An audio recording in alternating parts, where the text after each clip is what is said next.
Hello everyone, how are you all? I am Ankita Bhagat, your science teacher in Sajanand English Medium School at Nathej. So we already discussed about in previous lecture the alimentary canal, right? So in alimentary canal, we discussed the first compartment is mouth and buccal cavity. So mouth and buccal cavity includes teeth, tongue and the salivary glands. We already discussed about that, right? But in these sessions, we discuss about the other compartments. Now first we start the food pipe and esophagus. So first of all we take the food from the mouth and it will pass to the food pipe and then after the stomach. So here we start with the food pipe, right? So food pipe is start to the neck and end to the stomach. It is start to the neck and end to the stomach, right? And the food moves always in downward directions. The food moves always in which direction? Always in the downward direction. And the partially digested food. So partially digested, it means if we take the food at that time, it is the partially digested. The partially digested food moves through the food pipe and reach to the stomach. So partially digested, first here we take the food and it will pass to the stomach through esophagus, right? And the food pipes are in the chest chamber in animal. So these are the food pipe. So after that, I think you might have experience about the hiccups sometimes, right? So hiccups, it means hitchki. So why does this happen? Do you know about that? Now let us see. Yes, this happens when the food particles entered in the windpipe, right? So what is the windpipe? See in the figure here, the windpipe is there. So this one is the windpipe and it is the food pipe. So both are adjacent to each other. So this one is the windpipe and this one is the food pipe, right? So it will happen when the food will enter to the windpipe instead of food pipe. Got it? So see, but when we swallow the food, a flake like valve close the passage, close the path of windpipe and guides the food into the food pipe. But what happened if the hiccups is came? If we talk while eating and food particle enter to the windpipe and we feel choke and get hiccups, right? It means the food particles enter in a windpipe instead of food pipe.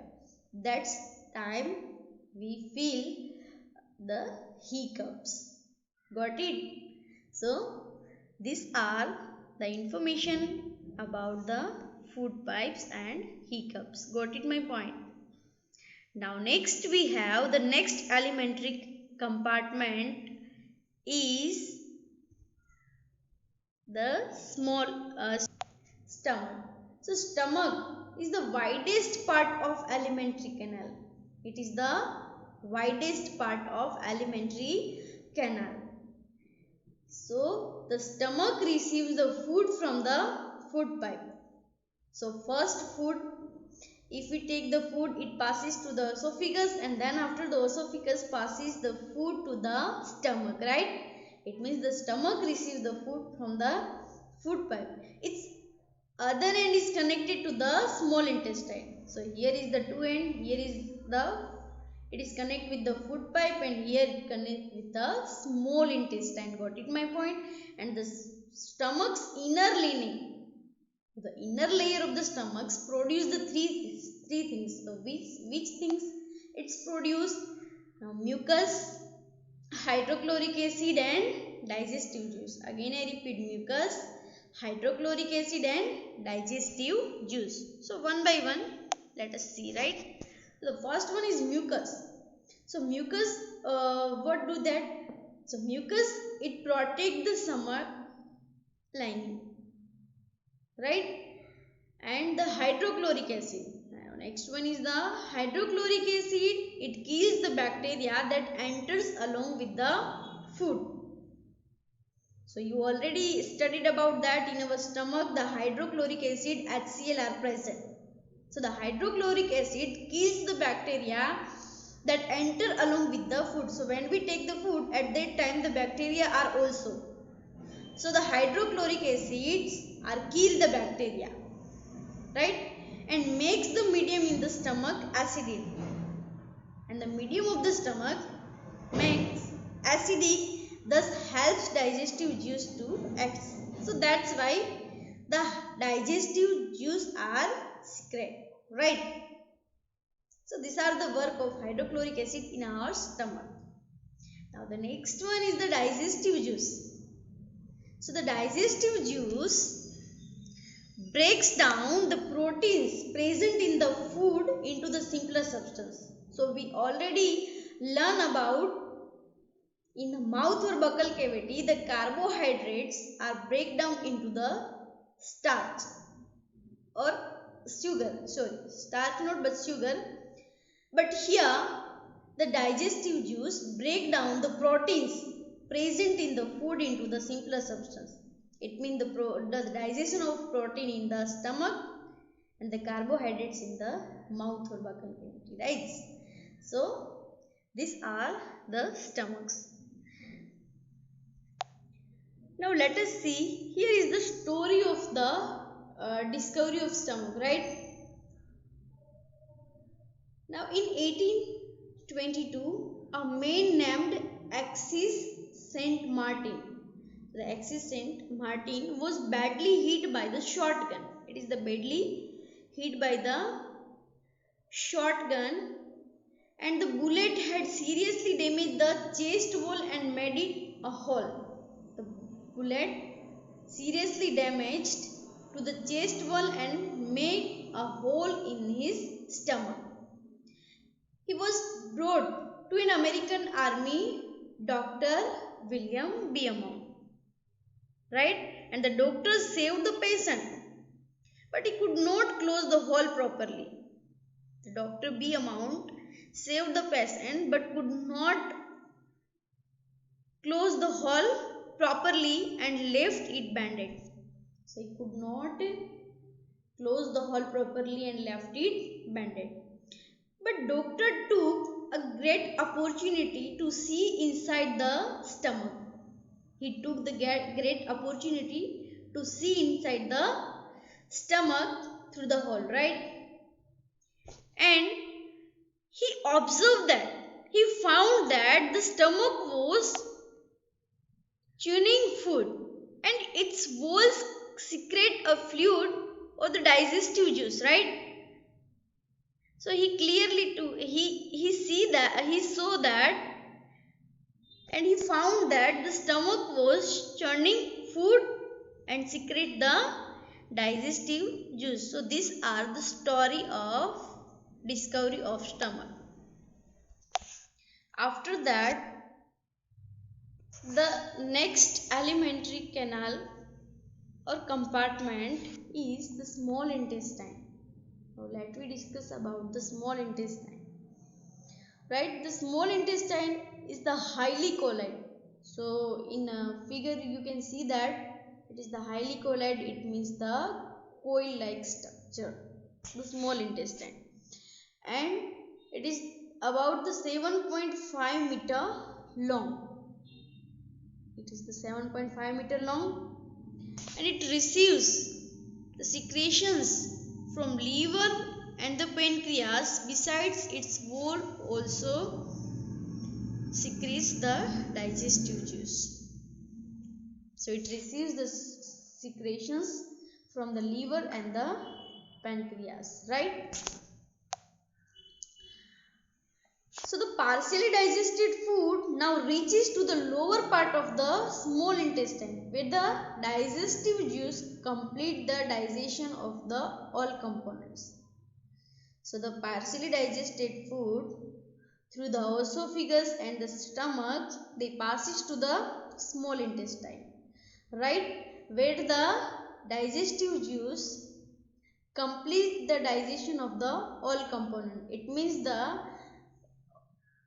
here in a small intestine complete the digestion of all food component, right?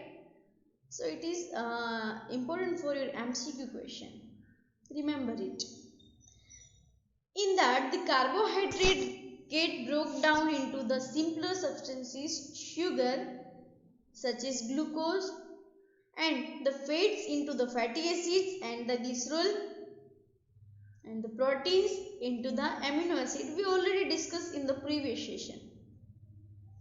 The carbohydrates will be converted into the sugar and glucose.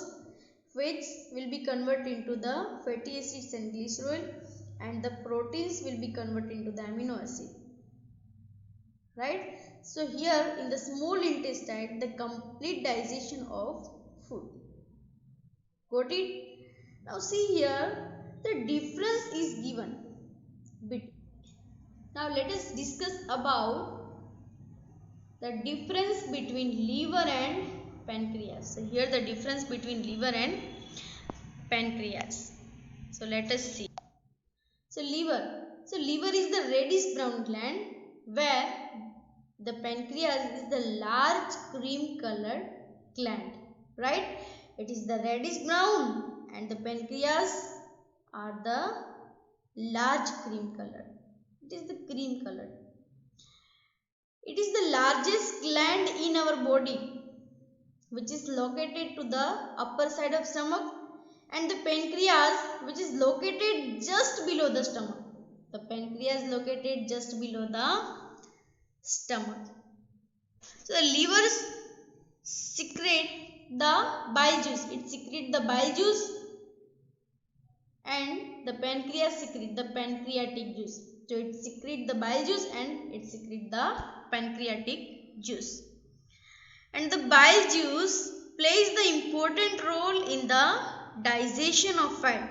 It plays the important role in the digestion of fats, whereas the pancreatic juice the important role in convert the carbohydrates into sugar or glucose, convert the fats into the fatty acids, and the protein into the amino acids, right? So this convert into the simpler form, and the bile juice is stored in the gallbladder. It is stored in the gallbladder. So these are the difference of liver and pancreas. So after that we will discuss about the absorption in the small intestine, right? So in the small intestine we already discussed in the previous session that the ingestion. So ingestion it means take the food. Ingestion it means take the food and after that chew and break it down into the small pieces. So these are the ingestions we already discussed in the previous session. So after that food is ready to digest and it will be passed through esophagus, stomach, small intestine respectively.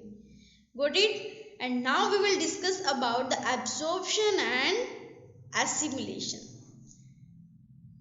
Now what is absorption? So the absorption, that food can pass into the blood vessel in the wall of the intestine. So this process is called the absorption. Got it? So the digested food, the partially digested food can now pass to the blood vessel in the wall of intestine, and this process is called the absorptions. Now we will see how it's happened. what happened, right? So again I repeat the absorption. The process by which digested food is absorbed in the blood vessel from the small intestine is called the absorption, right? And what happened? See, the inner wall of the small intestine have the thousand of finger-like structures. So the finger-like structure is look like this, right? So the finger-like structure or the outgrowth called villi. It's called what? It's called villi. And the villi increase the surface area for the absorption. So it increase the surface area of the absorption of digested food. And the surface of the villi absorb the digested food from the material, which is the blood vessel from the wall of the small intestine, is called absorption. Now after that, absorbed substances. Here the after that absorbed substances are transported via the blood vessel to the different organ. So the absorbed substance transported to the blood vessel via different organ, right? The different organs of our body, and where they are used to build the complex substances such as the protein required by the body. This is called the assimilations. Again I repeat, the absorbed substance are transported via the blood vessel to the different organ of the body, and they are used to build the complex substances such as the protein required by the body. This is called the assimilations. So now you understood about the absorption and assimilations. So after that we will discuss about the last compartment of alimentary canal is large intestine. Now let me discuss about the large intestine. So see in the figure, here is the large intestine. Got it? So the food that is left in the undigested passes through the small intestine and enter to the large intestine. So first it will what happen, the partially digested food will passes through the esophagus, and then after the esophagus pass the food to the stomach, and the stomach will pass to the food to small intestine, and after that the small intestine pass to the large intestine, right? So in the large intestine, the any food that is left undigested passes through the small intestine and enter to the large intestine. It is the tube-like structure. It is the tube-like structure and wider and shorter than the small intestine. It is the wider and the smaller than the small intestine. It is about 1.5 meter long. And the main function is absorb the water and salt from the undigested food. The main function of the large intestine is absorb the water and salt from the undigested food, and the rest of the waste. It means after that the waste or the undigested food then passes into the rectum.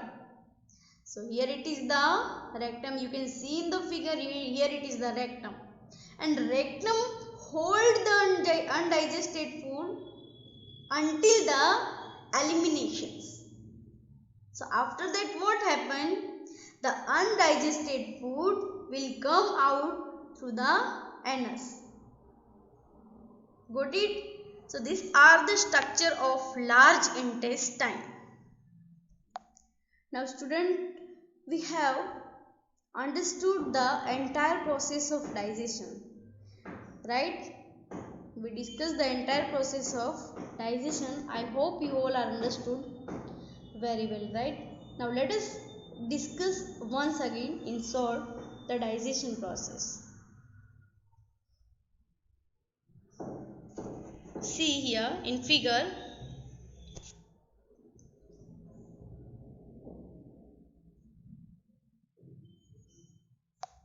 See. So first we take the food in our mouth, and then after the digestion of starch. Start the digestion of starch or the carbohydrates in our mouth. So then after what happened, the partially digested food will pass through the food pipe or esophagus into our stomach, and in stomach the protein are start to digest in our stomach. So the protein are digest in our stomach, right? So after that what happened, the partially digested food will pass through the small intestine, and the small intestine will complete the digestion of the food in takes place. So in the small intestine the complete digestion of the food will takes place, and after that the small intestine, the undigested food will pass through the large intestine. So here the small intestine undigested food pass through the large intestine, and the large intestine absorb the salt and water from the undigested food and the hold in the rectum. So here is the rectum. Only from here is the rectum, right? And after that the undigested food will come out through the anus. So again I repeat, the first we take the food to our mouth, in that the carbohydrate are digested, and after that through the food pipe or esophagus into our stomach the protein are digested. It start to digest the protein, then after the stomach pass the food, it will pass the food to the small intestine. Here the small intestine, and the small intestine are complete digestion takes place in small intestine. After that the undigested food will pass to the large intestine, and the large intestine absorb the salt and water from these, and after that the undigested food will be stored in the rectum, and the rectum, after that the undigested food will be come out with the anus. So these are the process of digestion. So student, here is the main step of nutrition in humans are, first one is ingestion, then digestion, absorption and assimilation and egestion, right? So in ingestion, the taking food through our mouth, and after that the digestion, and then after the absorption. So the absorption is the process that done in the small intestine, and the assimilation is the transportation of the absorbed substances to the different part of our body. So transportation of the absorption substances through the blood vessel into our different part of our body, and finally the egestion, that means removal of the undigested food from the body. So these are the main step of nutrition in animal. Now student, we complete the nutrition in humans. So digestion in human being, we complete the digestion in human being. And now we discuss about the grass eating animal, digestion in grass eating animal and digestion in amoeba. But student, our session is over here. In next session we will discuss about the grass eating animal, digestion in grass eating animal and amoeba. I hope you all are understood very well. Thank you. Have a nice day.